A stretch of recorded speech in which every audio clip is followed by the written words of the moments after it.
In this video, we're going to create a shareable diagnostic quiz in Opal that a customer will then be able to take like a quiz. And then the customer, based on their answer, can then have a specific and customizable experience inside of our Gemini Gem.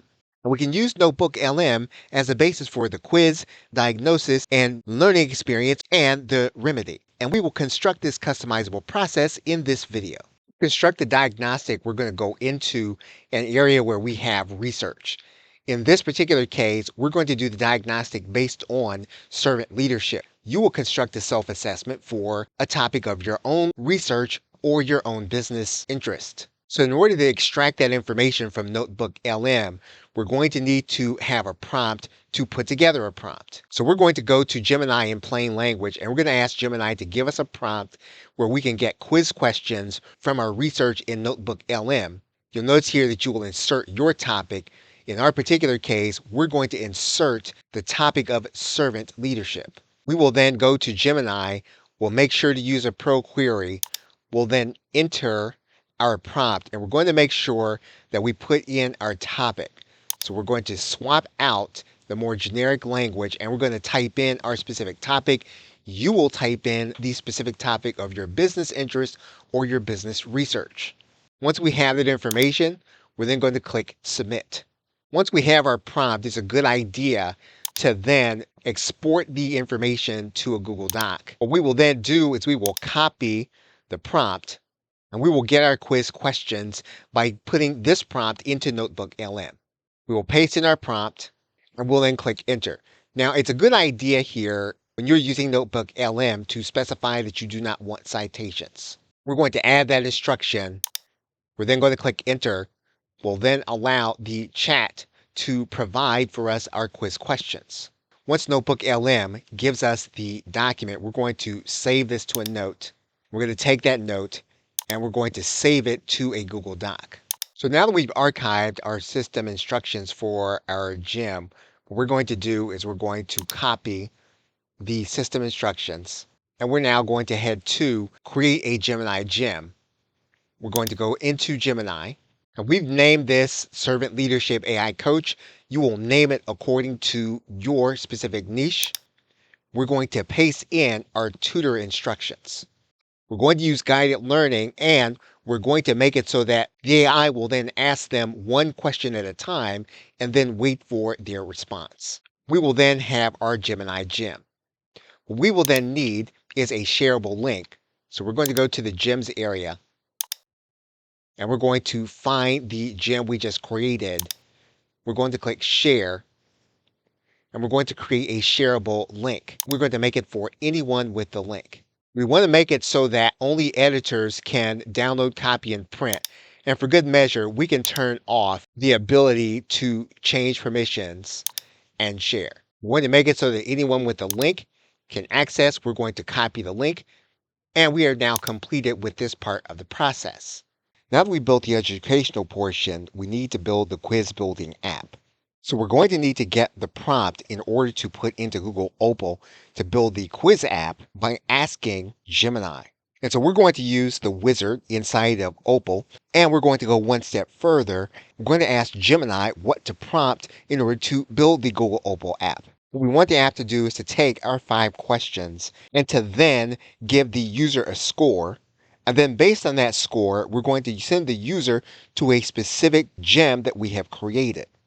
So we're going to take this entire prompt, and we're going to give it to Gemini. We're going to ask Gemini to give us the prompt for Google Opal. So we're going to go to the same conversation.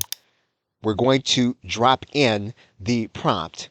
We'll now get the answer from Gemini. So now, based on that answer, we're going to save that answer to Google Docs. And so now we have the information that we can paste in to Google Opal. So we're going to copy all of our logic and our pasted URLs, and we're now going to head to Google Opal.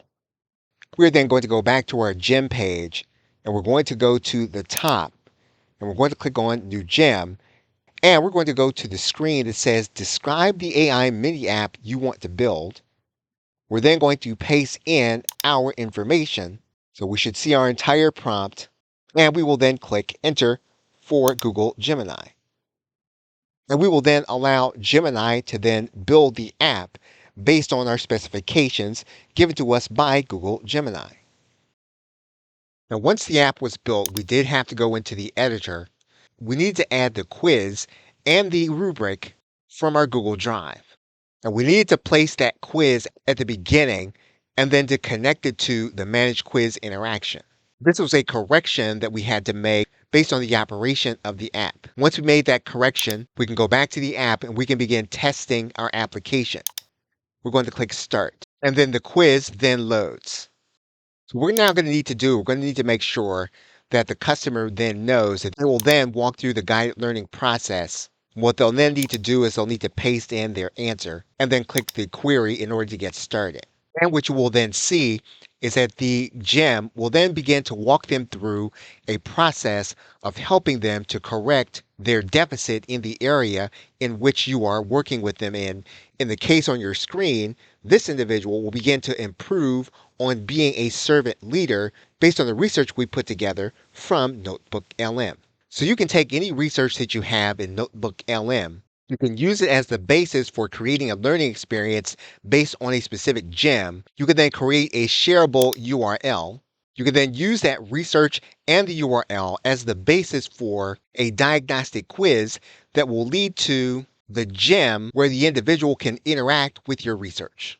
This is a process you can and should customize with a call to action and more explicit directions to your customer at every stage of the process. For example, on the results page, you'll need to tell your customer that they'll need to copy and input this information into the learning experience. And so every place that you can, you want to personalize and customize the user experience.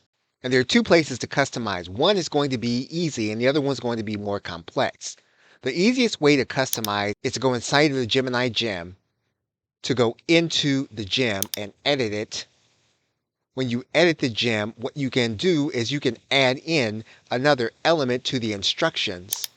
You don't have to worry about the instructions if you make changes. What you'll typically be building in are instructions that will help the individual engage with specific text.